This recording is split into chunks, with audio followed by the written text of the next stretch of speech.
Hola, ¿qué tal? Bienvenidos al canal. Mi nombre es Efraín Ruiz. Hoy tenemos una gran invitada. Ella es licenciada en enfermería, se llama Jessica Morales. Ella es líder en terapia de infusión y nos va a dar los puntos más importantes de la terapia de infusión. Hola, muchas gracias por el espacio. El día de hoy hablaremos sobre generalidades de terapia de infusión. En México, la terapia de infusión se refiere a la administración de fluidos, fármacos, medicamentos, nutrientes a través de un acceso venoso, que puede ser por vía central o por vía periférica, con fines de tratamiento, diagnóstico o paliativos. Los objetivos de la terapia de infusión son, en primer lugar, brindar seguridad en la atención al paciente. Reducir la variabilidad en los procedimientos, es decir, estandarizarlos y que todas las instituciones lo hagan de la misma manera. Y llevar un control, detección, registro para evitar las complicaciones de los dispositivos, tales como las infecciones asociadas a la atención en la salud y complicaciones mecánicas en los dispositivos.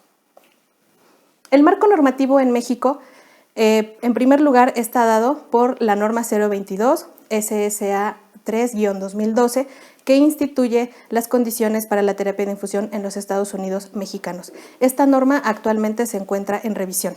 La norma 045 SSA 2-2005, que es para la vigilancia epidemiológica, prevención y control de infecciones nosocomiales.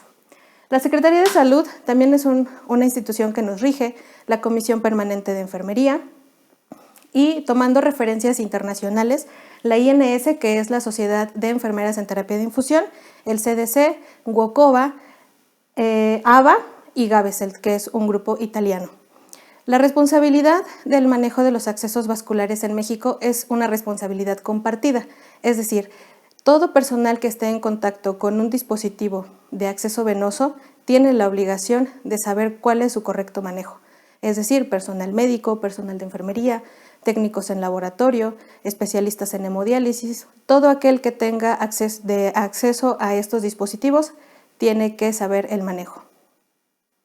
La preservación del capital venoso es uno de los principios básicos de la terapia de infusión, es decir, se tiene que realizar una valoración integral del paciente. Esto implica saber sus comorbilidades, saber la historia del paciente, saber sus antecedentes relacionados a terapia de infusión. Se tiene que tomar en cuenta el pH y la osmolaridad de los medicamentos o soluciones que se van a infundir para no provocar complicaciones en el paciente. El material recomendado actualmente para la colocación de dispositivos vasculares puede ser de poliuretano, de silicona o de vialón.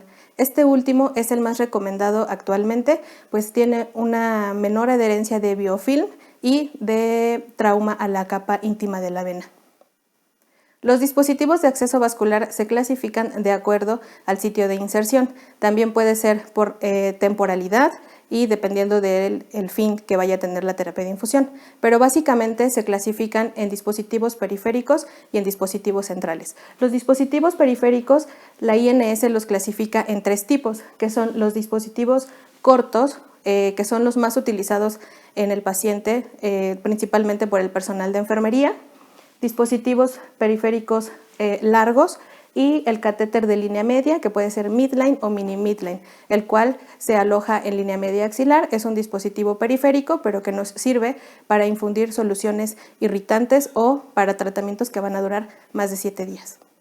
El segundo tipo de catéteres son los catéteres centrales, los cuales se dividen en catéter de inserción periférica, catéter central de inserción periférica, catéter central de inserción central, catéter de inserción femoral, y la característica del catéter central es que la punta se va a encontrar alojada en vena cava superior.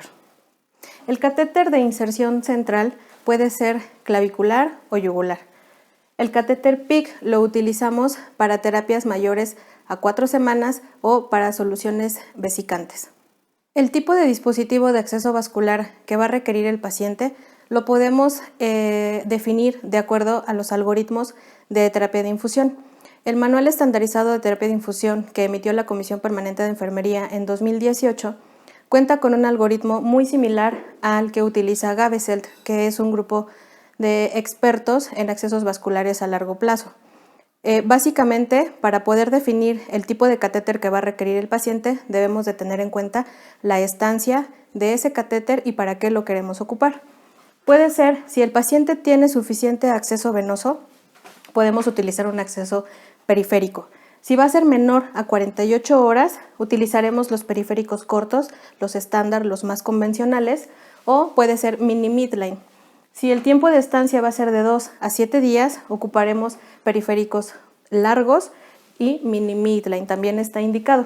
Si la terapia va a ser de más de 7 días con soluciones que no son demasiado irritantes para la vena, podemos ocupar midline. El catéter midline actualmente está tomando mayor auge. Es un dispositivo de fácil inserción que lo puede realizar el personal de enfermería y los cuidados son similares al periférico corto, con la diferencia de que puede durar más días.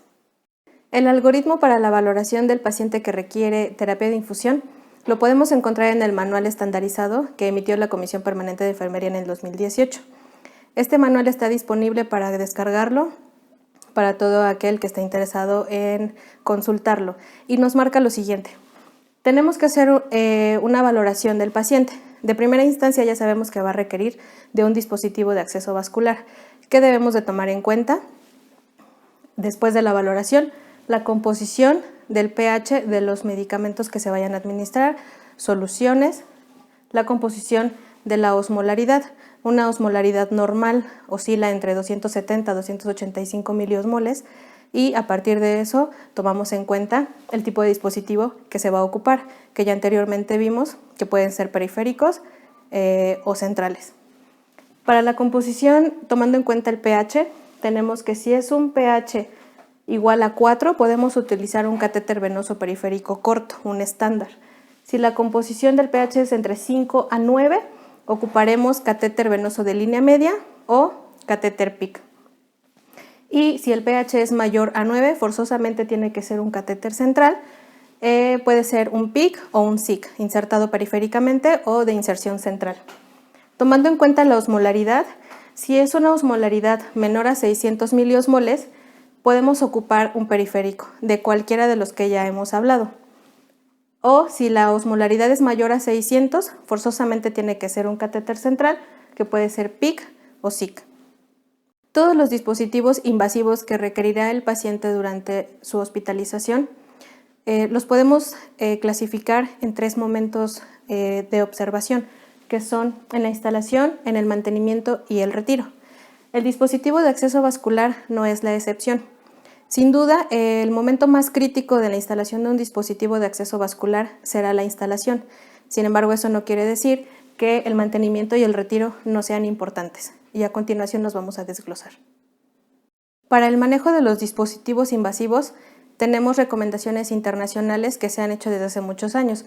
Son los famosos bundle o paquetes preventivos. Y aquí en México contamos con el manual para la implementación del paquete de acciones para prevenir infecciones asociadas en la atención a la salud. El manual marca los lineamientos para el mantenimiento de los dispositivos de acceso vascular.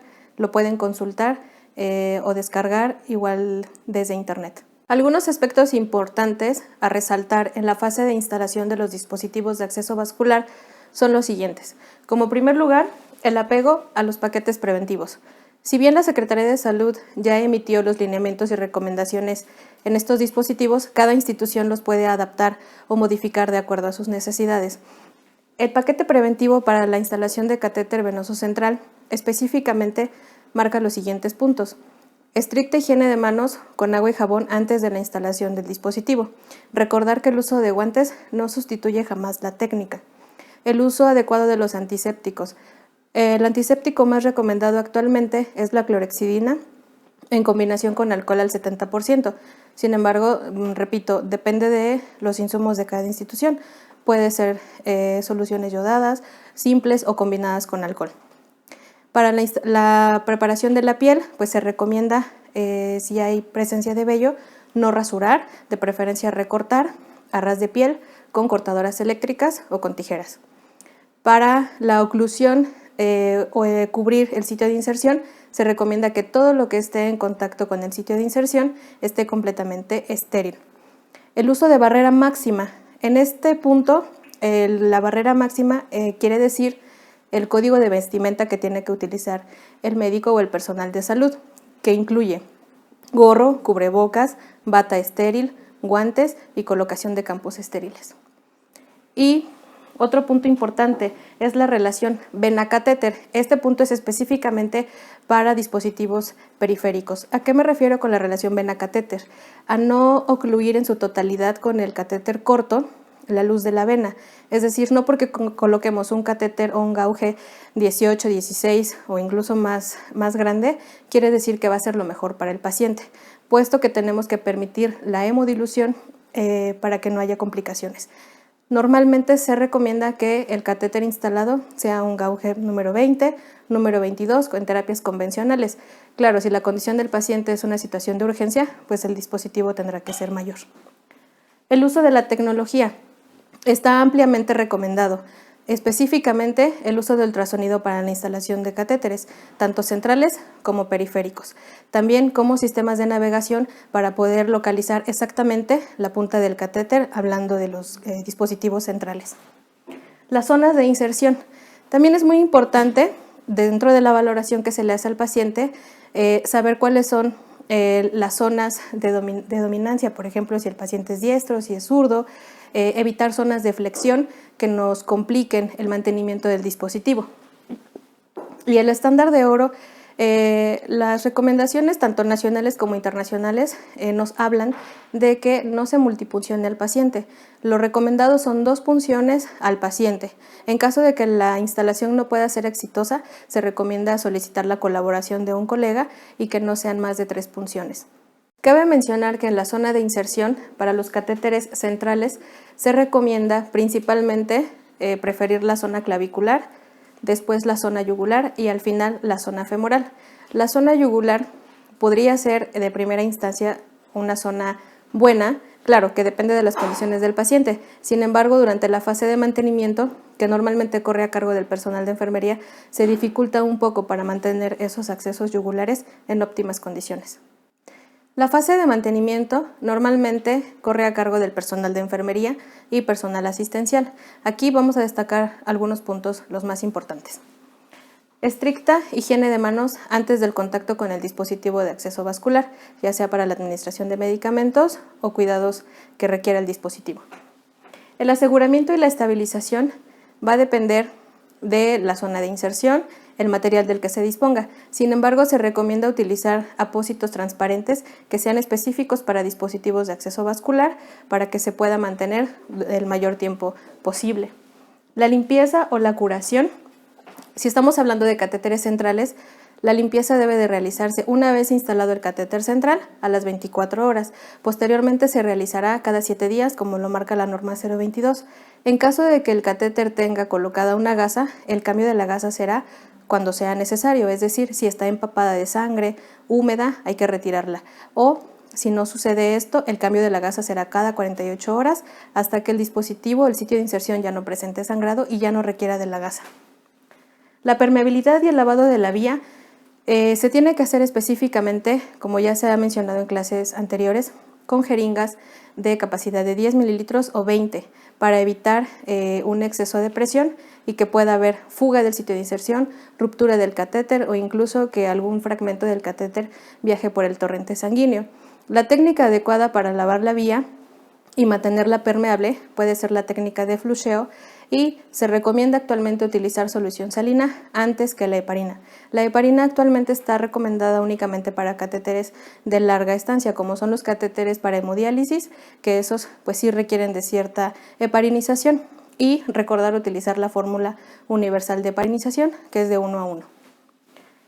El cambio de los equipos. La norma 022 nos marcaba que los cambios de equipos se realizan cada 72 horas. Sin embargo, en la revisión y en las recomendaciones actuales se recomienda que puede ser hasta 96 horas, excepto en los equipos de infusión en los que se estén manejando soluciones como NPT, Propofol, solución glucosada al 10%, solución glucosada al 50% y en los equipos en los que se haya transfundido sangre. La desinfección activa y pasiva. Es muy importante realizar esta desinfección con alcohol isopropílico al 70%. Puede ser activa, que es cuando nosotros la realizamos de manera manual con una gasa estéril. Esta desinfección tiene que ser por lo menos de 15 segundos para que sea efectiva. Y la desinfección pasiva es usando dispositivos específicos que vienen impregnados con solución de alcohol al 70%. Son taponcitos que se dejan colocados en los lúmenes para evitar la contaminación. Y finalmente, pero no menos importante, cada unidad de vigilancia epidemiológica en las instituciones tiene que realizar la vigilancia de estos dispositivos y trabajar en equipo para establecer estrategias y disminuir infecciones. Finalmente llegamos a la fase de retiro, que no es menos importante que las anteriores. En la fase de retiro, nuevamente se recomienda el estricto apego a higiene de manos antes de tener contacto con el dispositivo de acceso vascular. La INS en enero del 2021 emitió recomendaciones para la retirada de los catéteres, tanto periféricos como centrales. Nos menciona que hacer los retiros cuando esté clínicamente indicado. ¿Cuándo es que esté clínicamente indicado? Cuando ese dispositivo empiece con algunas complicaciones, pueden ser mecánicas, químicas y en algunos casos infecciosas. Pero si eso no sucede, un dispositivo lo podemos dejar por más tiempo, sobre todo en población pediátrica, en adulto mayor o en pacientes en los que el capital venoso ya está agotado, o en pacientes DIVA, que por sus siglas en inglés es DIVA, pero significa paciente de difícil acceso venoso. Y cuando ya no es necesario, si el paciente ha presentado una mejoría y podemos cambiar un central a un periférico o retirar un periférico y ya mantener sin soluciones y hacer cambios a vía oral, es muy recomendado también realizar estos cambios. Los dispositivos de acceso vascular central, por ejemplo, en la retirada, la punta no siempre se manda a cultivo, únicamente se toman hemocultivos y cultivos de punta en aquellos catéteres en los que se ha sospechado infección. En caso de que se vaya a hacer el retiro de algún dispositivo, ya sea central o periférico, se recomienda que la colocación del nuevo dispositivo sea en el lado contrario o en la lateralidad contraria para evitar complicaciones. Actualmente ya hay protocolos, ya se hicieron estudios en donde los catéteres periféricos cortos se han dejado por más de 96 horas instalados en un paciente. Obviamente va de la mano con el mantenimiento y el cuidado que se le dé al catéter, pero ya hay suficiente evidencia para hacerlo así en otras instituciones. Entonces recordemos que un catéter periférico ya no se cambia de manera sistemática cada 72 horas o antes, solamente en aquellos que presenten complicaciones. Recuerda que el acceso venoso del paciente es su línea de vida. Cuídalo, sálvalo. Agradecemos la participación de la licenciada en enfermería Jessica Morales. Recuerda, si quieres seguir siendo el mejor en tu clase, no olvides suscribirte, danos like y dale click a la campanita.